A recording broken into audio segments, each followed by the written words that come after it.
Assalamu alaikum wa rahmatullahi wa barakatuh. Paix sur ceux qui suivent les guidés. Paix et bénédiction sur le prophète sallallahu alayhi wa sallam, sur ses compagnons, ses amis, sa famille, ainsi que sur tous ceux qui le suivront de bonne foi jusqu'au jour du jugement. Alors, c'est une polémique qui revient d'une manière récurrente euh, par rapport à des écrits, des réactions que j'ai sur Facebook principalement concernant le Maghreb, les Maghrébins, le takfir, etc., etc. Donc, je vais répéter certaines choses d'une autre manière, peut-être, pour être mieux compris. Mais je pense que ceux qui m'accusent de ça, malheureusement, n'écoutent pas les audios. Donc, bon, ça a une utilité très relative. Et ça sera assez court, parce que c'est assez simple à comprendre. Alors, concernant ce grand débat, qui est musulman, qui ne l'est pas, quand tu critiques les Maghrébins, qu'est-ce que tu crois? C'est quand même des musulmans. Enfin, tout ce genre de commentaires. Je vais vous expliquer le fond de ma pensée, en toute honnêteté. Hein, c'est pas du tout mon style de mentir, de tourner autour du pot, ou d'avoir honte de mes opinions. Ce que je pense, c'est la chose suivante. Ça s'articule autour de plusieurs axes. Je pense que, bien entendu, voilà, quelqu'un qui se proclame musulman, oui, on doit le reconnaître comme musulman, lui passer le salam, etc. Je vais pas faire comme certains qui disent jusqu'à preuve du contraire, je considère tout le monde comme mécréant. Euh, non, ça non. C'est-à-dire si quelqu'un me passe le salam ou dit je suis musulman, je suis musulmane, je le considère en musulman, en musulmane. Voilà. Mais le problème, il n'est pas du tout dans son statut, parce qu'à la limite, bon, c'est un thème, un sujet assez complexe, l'apostasie. Qu'est-ce qui fait sortir de l'islam? Qu'est-ce qui est un grand péché? Qu'est-ce qui peut être temporaire et se corriger? Bon, ça c'est compliqué. Par contre, moi ce qui m'intéresse, c'est un autre aspect de ce genre de discussion, c'est la question de la pénétration des cœurs. C'est-à-dire, je pense, après avoir observé cette communauté depuis longtemps, que effectivement beaucoup de gens, pour des raisons qui les regardent, culture familiale, la mode, euh, pour se montrer solidaire ou communautariste, beaucoup de gens disent je suis musulman. Bon. Mais à l'évidence, beaucoup de gens qui se disent musulmans ne sont pas pénétrés par le message de l'islam, les, les, le Coran, la parole d'Allah, etc. Donc ils sont dans une logique plutôt culturelle communautariste. Et c'est pour ça qu'on en vient à avoir des gens qui ont des profils tellement, comment je vais dire, stupéfiants. Hein, des gens qui sont musulmans, vont à la mosquée, et puis font de la magie noire, ou multiplient les namima, médisance, mensonges, euh, enfin toutes sortes de choses qui ne sont pas compatibles. Ben, le problème qu'on a ici, c'est le problème de la,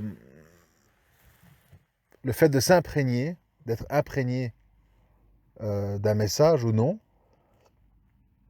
Manifestement, l'imprégnation, ici ou ailleurs, au Maghreb ou ici dans les mosquées, l'imprégnation est problématique. C'est-à-dire que les gens entendent certaines choses, trouvent ça joli. Je prends un exemple qui me vient à l'esprit. Tout le monde, quand on dit les convertis, les Africains musulmans, ah, mashallah, l'islam, le truc s'agrandit, l'islam c'est pour tout le monde. Et puis, tu vois des réflexes après racialistes ou racistes qui refont surface chez la même personne. Et en fait, je ne crois pas fondamentalement que cette personne soit hypocrite ou soit mauvaise, etc. Je, je- je pense simplement que les musulmans, nous tous, nous sous-estimons l'imprégnation sociale. Et pas seulement envers les racistes, les nationalistes, les laïcs, les démocrates, aussi on sous-estime l'imprégnation au niveau de, par exemple, quand on vit en Europe et qu'on ne lit pas régulièrement le Coran et qu'on n'est pas à écouter régulièrement des dourous, etc., on va à un moment donné avoir un métissage psychologique qui va amener à penser que l'islam, finalement, c'est quelque chose qui est tout à fait compatible et similaire au bouddhisme, à l'humanisme, etc. Et cette transformation, cette mutation va tellement loin qu'on va, après, dans un deuxième temps, trouver que tous les musulmans qui ont un discours islamique, non déformé par les influences extérieures, sont des wahhabites, des littéralistes, des radicalistes, etc. Donc des gens à problème. Et donc la dissociation dans cette communauté entre les musulmans se situe là. Entre les gens qui ont un islam hybride, avec une variation d'intensité suivant l'imprégnation de lieu où ils sont, et les gens qui ont un islam pur, clair et non pollué. Alors évidemment, vous savez, j'aime bien toujours donner des exemples, vous le savez. Nous, les êtres humains, on a toujours tendance à penser que tous les êtres humains, ils veulent le bien, le beau, le meilleur, le confort, la vérité, etc. Et donc, on se met dans la peau des autres. Et ça ne fonctionne pas comme ça. Il y a un exemple que je vous ai déjà cité dans un audio, je ne sais absolument plus lequel, mais ça m'avait marqué à l'époque. J'étais en 94, je vivais en République dominicaine. Et j'ai assisté donc à une scène qui m'a fortement fait réfléchir. Donc, c'était quoi? C'était la maman de ma femme de l'époque, qui était attristée de la façon dont les ouvriers haïtiens dormaient au champ et avait décidé de leur acheter des matelas pour que dans leur cabane, ils aient quand même un minimum de confort. Elle avait été attristée de voir qu'ils dormaient sur des planches en bois comme des bêtes, quoi. Bon. Et donc elle a acheté deux matelas et elle les a fait envoyer là-bas avec un transporteur. Bon. Et bon, les Haïtiens en question, ah merci madame, parce que bon, ils parlent français les Haïtiens, ils travaillent dans les champs en République dominicaine où ils parlent espagnol. Ah merci madame, gracias señora, etc. Bon, voilà, elle avait l'impression d'avoir fait un bien et tout. Puis je crois, 3-4 jours après, elle repasse par le champ, nous l'accompagnons en voiture, et elle passe par la case des Haïtiens, et elle voit qu'il n'y a plus de matelas. Et elle les appelle, qu'ils étaient en haut de cocotier occupé à cultiver les noix de coco. Ah, Archibald, je ne sais plus les noms. Qu'est-ce qui s'est passé avec les matelas? Où sont-ils, etc. Ah, madame, pardon, perdóname, señora. Euh, on a eu mal au dos, on les a vendus pour acheter du rhum. Voilà. Donc en fait, c'est quoi l'histoire? Elle s'est mise dans la peau de ses ouvriers. Elle s'est dit, les pauvres, ils dorment sur du bois. Eux sont habitués à dormir sur du bois. Et pour eux, dormir sur un matelas, c'est pas l'habitude et ça leur a fait mal au dos. Ils se sont retrouvés avec des courbatures le lendemain. Et donc, ils se sont dit, bon, ben, il y a d'autres gens qui en ont besoin, on va les vendre, avec ça, on va acheter du rhum. Comme ça, le soir, on peut boire, etc. Tout ça pour vous dire quoi? C'est ça où je veux en venir. C'est que les conceptions de ce qui se fait, de ce qui ne se fait pas, du bien, du mal, d'un islam, comment je vais dire, vrai, c'est très variable. C'est très variable. Et les gens, quand ils sont dans l'ignorance, ils adoptent l'islam qu'ils ont vu autour d'eux, qu'ils ont greffé avec tous les modèles qu'ils ont autour d'eux, à la culture, les habitudes, les superstitions, etc., etc. Et alors, évidemment, tous les convertis ou les Maghrébins qui ont étudié leur religion, dans des livres, dans des cours, etc., ils se retrouvent à non seulement être isolés des étrangers, des gens qu'on trouve bizarres, mais en plus, ils sont accusés d'extrémisme, de radicalisme, de wahhabisme, de littéralisme. Donc, tout ça pour vous dire, c'est pas une question de takfir, de dire qui est musulman, qui ne l'est pas. C'est question de dire qu'il y a des musulmans qui connaissent mieux leur religion que d'autres. Et en plus de ça, il y a des musulmans qui se sont imprégnés plus de l'islam par rapport à leur famille, leurs frères et sœurs, leurs oncles, leur pays, leurs habitudes, etc. Et c'est ça qui fait en fait les différences. Et tout le monde le sait, c'est pas un scoop. Quand on est un musulman attaché au Coran et à la Sunna, qu'on connaît sa religion, qu'on lit, qu'on apprend, qu'on a un sens critique, qu'on est en éveil, en gros, eh bien, la majeure partie du temps, on sera perçu comme quelqu'un d'étrange. C'est ça, être un étranger. Et donc la question, c'est pas de dire si les autres sont des musulmans ou non. La question, c'est de dire, mathématiquement, d'une façon tout à fait logique, plus je vais me rapprocher d'Allah, plus je vais être dans la vérité, plus la masse des êtres humains qui m'entourent ne vont pas me comprendre. Ne vont pas me comprendre. Et ce n'est pas qu'une affaire, les gens croient que c'est une affaire que je centralise sur les Maghrébins, etc. C'est simplement manifestement, ce n'est pas un jugement, c'est un constat, manifestement, il y a une masse importante de musulmans au Maghreb ou de musulmans maghrébins qui ont fait un espèce de milkshake dans lequel il y a un peu d'islam, il y a un peu de coutume, il y a un peu d'habitude, il y a un peu de passion, il y a un peu de dunya. Ils mélangent le tout et ils disent, ça c'est l'islam. Et tout ce qui va au-delà de ça, c'est un islam rigoriste, extrémiste. C'est là qu'y réside le problème, en fait. Hein. Voilà. Moi, j'estime que dans l'islam, on peut on peut louer des Lamborghini, des Ferrari, des Porsche et faire des démarrages en trompe sur l'autoroute et bloquer la route, etc. Et ceux qui condamnent ça, en fait, c'est des rigoristes, c'est des talibans, c'est des wahhabites. Et on fait ça dans tous les sujets. Sur le voile, est-ce qu'une femme peut être un imam et compagnie. Vous imaginez, quoi. C'est-à-dire, à chaque fois, vous allez venir, vous, avec des références, des textes, des sources. Oui, oui, t'es littéraliste, il faut vivre avec son temps, l'islam s'adapte, etc. Et donc, la question n'est pas qui est musulman, qui ne l'est pas, c'est qui connaît sa religion et qui ne la connaît pas, qui l'étudie et qui ne l'étudie pas, et qui surtout, j'insiste, s'en imprègne ou pas. Parce que, qu'est-ce que je veux dire? Pourquoi j'insiste sur l'imprégnation? Et si vous écoutez mes audios sur les races, les ethnies, vous savez à quel point j'insiste là-dessus. L'imprégnation, pour moi, c'est une forme d'intelligence. C'est-à-dire que c'est la faculté qu'a un être humain, parce que souvent, quand on mesure les quotients intellectuels, c'est pour des formules à résoudre, de la logique, des mathématiques. Mais cet aspect de l'imprégnation, c'est pas beaucoup tenu en compte. Et pour moi, c'est très important.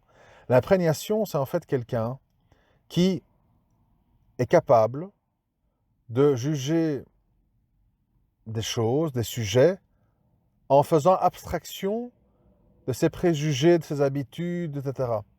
Je prends un exemple. Vous avez beaucoup de gens qui ont l'habitude de manger des escargots, des grenouilles et des huîtres, hein, en France ou quoi, qui sont horrifiés par les populations qui mangent du crocodile, du serpent, du singe, du chien. Bon.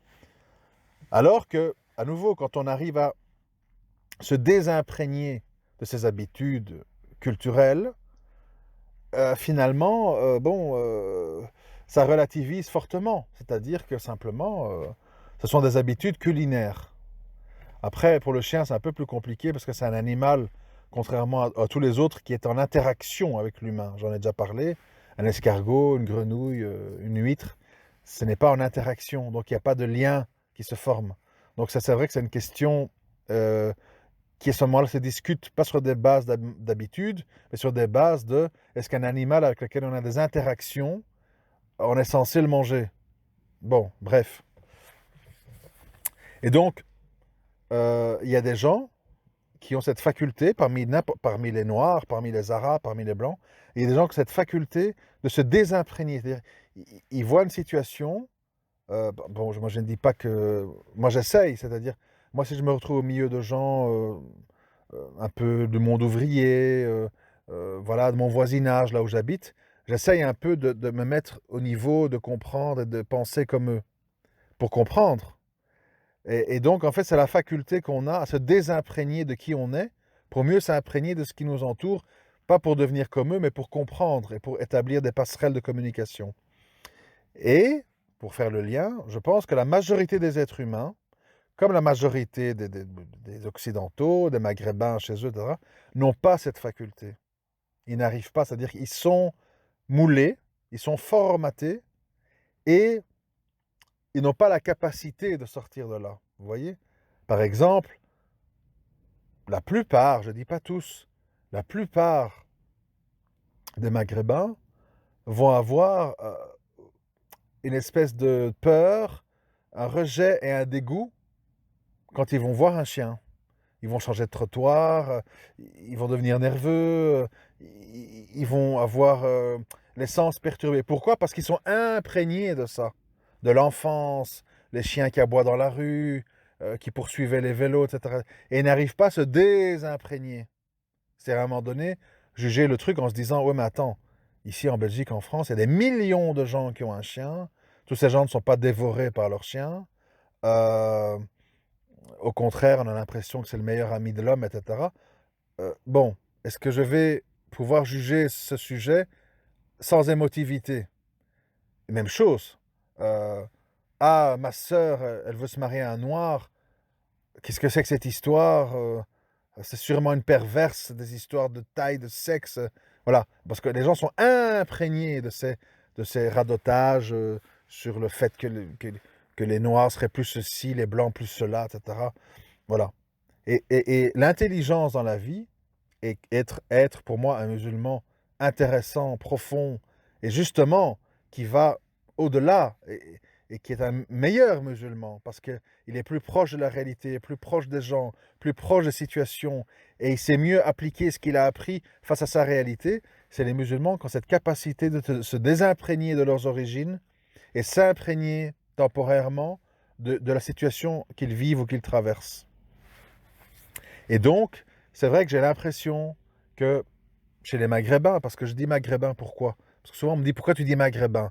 Maghrébin parce que là où je suis, je ne vis pas en Malaisie, vous comprenez? Moi, je vis en Europe et les 90% des musulmans que je croise, ce sont soit des Marocains, soit des Algériens, soit des Tunisiens, soit des Turcs.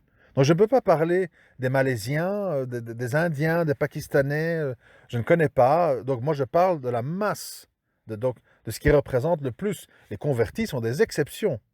Il faut bien le dire. Hein. Bon. Et donc, je dis, je répète, la masse sont des gens qui fonctionnent sur des stéréotypes, sur des préjugés, sur des automatismes, sur des réflexes culturels, etc., etc. En matière de sexe, on le voit aussi. Ce sont des réflexes culturels. Ce pas des choses qui sont réfléchies. Par exemple, j'ai souvent expliqué, quand on dit «Ah, Berkus, toucher le sexe avec la bouche, c'est dégoûtant», etc. Et je dis, quand votre main touche un bouton d'un ascenseur, ou si vous embrassez quelqu'un et il y a un échange de salive, c'est beaucoup plus contaminant et sale que la question de bouche, le sexe, etc.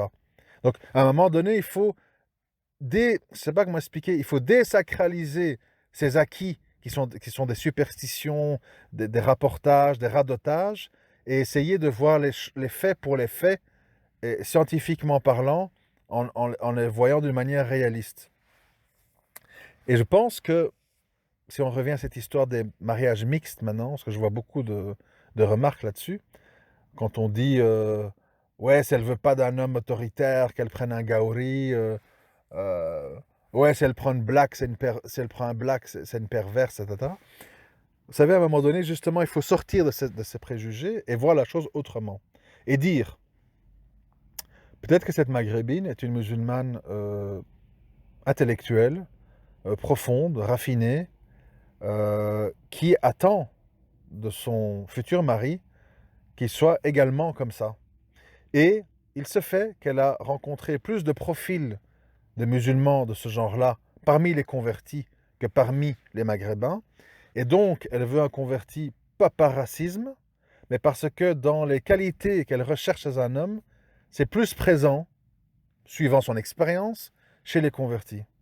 A contrario, vous avez beaucoup de convertis, c'est la réalité, hein, beaucoup de femmes converties qui cherchent plutôt des hommes arabes, maghrébins. Pourquoi? Parce qu'elles retrouvent peut-être quelque chose qui est important pour elles, une sorte de virilité, une sorte d'autorité, d'autoritarisme, que les Blancs qui sont plus psychologues, philosophes, euh, dans le dialogue, ne leur inspirent pas. Donc, quand on parle de la mariage mixte, noir, arabe, arabe, blanc, et ainsi de suite, Il faut pas toujours venir avec des trucs épidermiques comme ça. Ah, elle veut un gars tolérant, elle prend un blanc. Ah, elle veut un type sexuel qui danse, je sais pas quoi, elle prend un black. Ah, elle prend un arabe, elle est fidèle, elle fortifie notre culture. On est contre le mondialisme, machallah. Bon, c'est pas comme ça que ça fonctionne. C'est-à-dire que il faut comprendre que dans le monde d'aujourd'hui, les gens recherchent des choses différentes. Ils ont des facultés d'imprégnation différentes. Et donc, vous avez des maghrébines, par exemple, qui ont vécu, nées en France, et qui sont totalement maghrébines, parce qu'elles copient leur mère, leur cousine, leur tante, elles vivent dans les mêmes HLM, elles se fréquentent qu'entre elles, et le contact avec le français se résume au monde du travail ou à l'école, point. Et vous avez, par exemple, des maghrébines du Maghreb, qui ont vu des vidéos, qui ont vu des émissions, qui ont lu des livres, qui ont fait qu'elles ont développé une fibre un peu comme ça, psychologue, philosophe, et qu'elles vont rechercher, ça c'est un homme plutôt de dialogue, un homme plutôt doux, etc. Donc cette histoire, même le lieu de vie n'est pas ce qui décide, ce sont les affinités et les imprégnations de l'âme. Et donc, pour revenir au sujet de départ, moi je ne dis pas que des, comment beaucoup de Maghrébins sont sortis de l'islam, sont plus musulmans. Je dis, ils vivent leur islam d'une façon différente.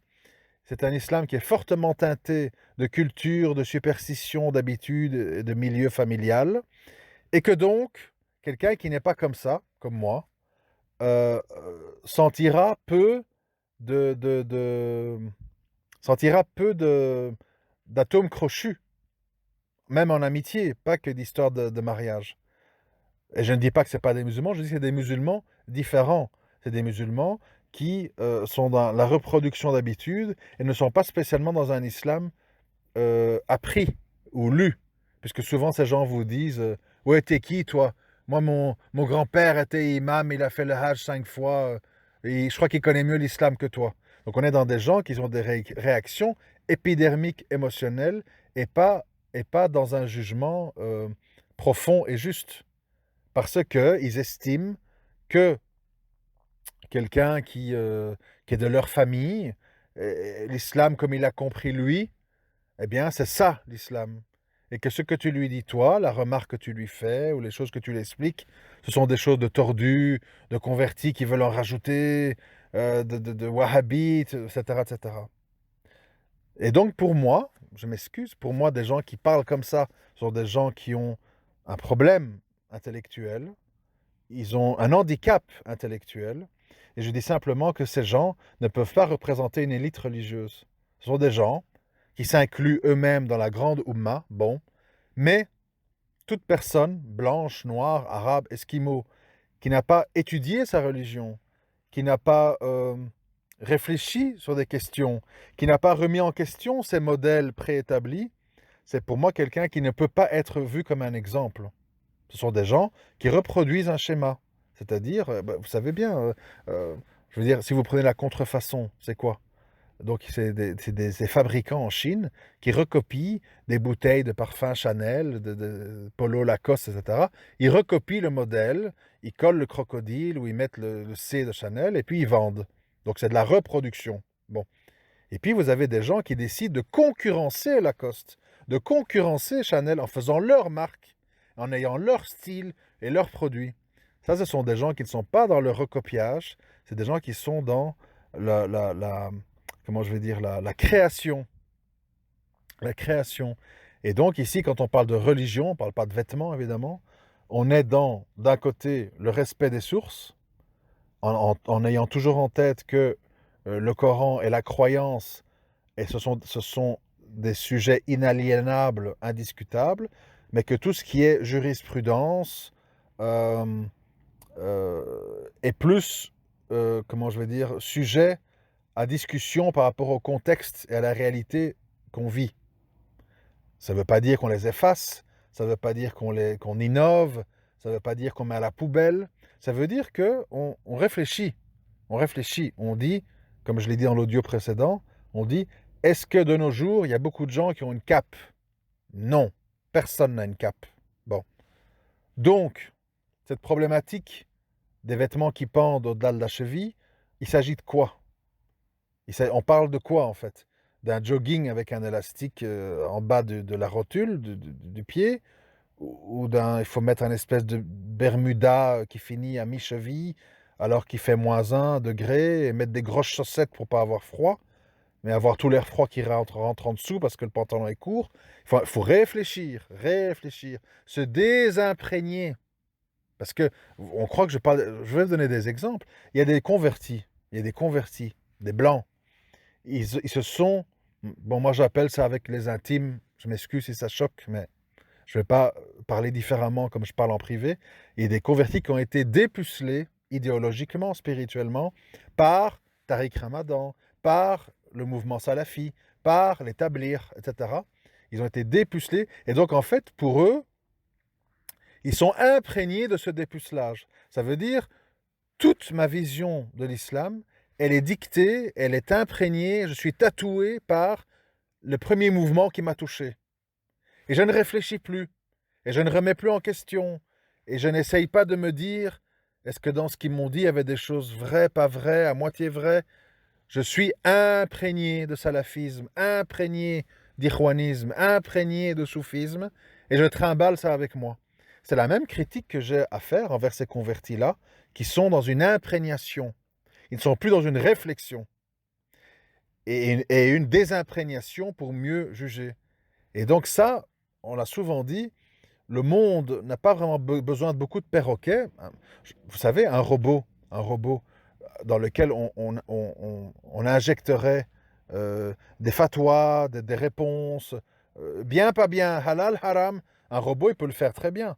La valeur ajoutée d'un être humain, c'est qu'il peut détailler la fatwa, il peut détailler sa réponse en tenant compte de facteurs de fiqh el-waqi, humains, de culture, d'époque, en faisant des connexions avec la télé, les influences, les films, etc.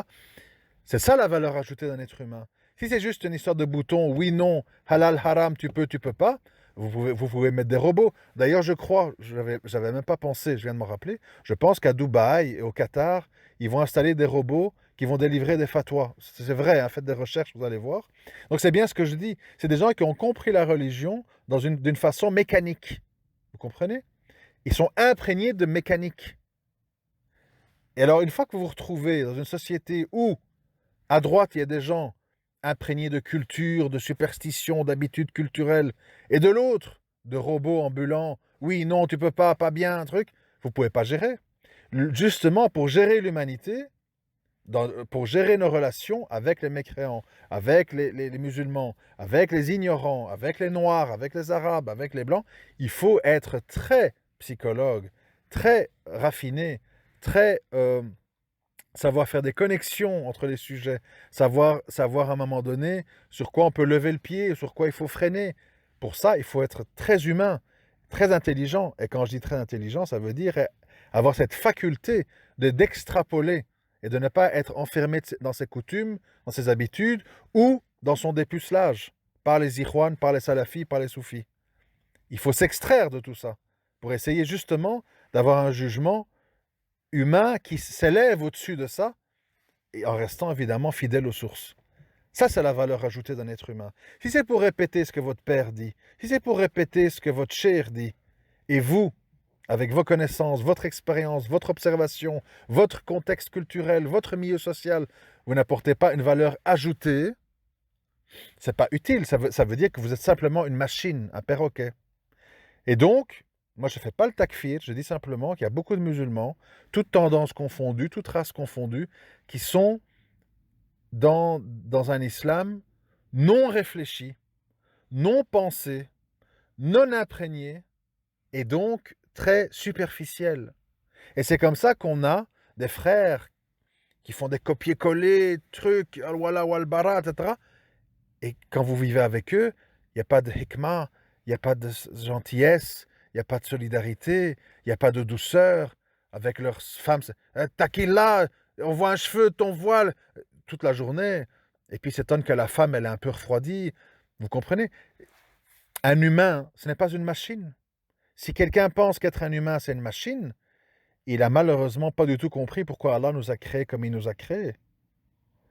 Tout le défi, et c'est quelque chose qui demande de l'implication, du temps, et du courage et de l'intelligence, c'est de toujours réussir à réfléchir. Réfléchir. Comme je vous l'avais dit avec cette histoire du chien, par exemple. Réfléchir. Est-ce que la condition des chiens dans nos pays à nous est comparable avec la condition des chiens ici, dans les pays modernes où il y a de l'argent? Réfléchir à ce que ça veut dire. Chez nous, c'est vécu comme une espèce de nuisible qui aboie, qui a des maladies, qui a des puces, qui nous attaque, etc. Ici, c'est vécu comme un compagnon qui aide les aveugles, qui cherche les gens dans les décombres, qui cherche la drogue dans les aéroports. Donc, vous voyez, arriver à extrapoler et à dire, bon, manifestement, les hadiths qui parlent du chien en termes mauvais, c'est certainement lié à la condition de cette époque-là, dans ces circonstances-là. Vous comprenez? Et ces autres choses qui en parlent en bien, comme dans le Coran, quand on dit, quand il vous rapporte une proie dans sa bouche, vous pouvez manger, etc. Toujours voir le contexte. Ça, c'est certainement c'est quelque chose qui est important, parce que c'est une parole divine. Donc, c'est ça qui prime. Réfléchir.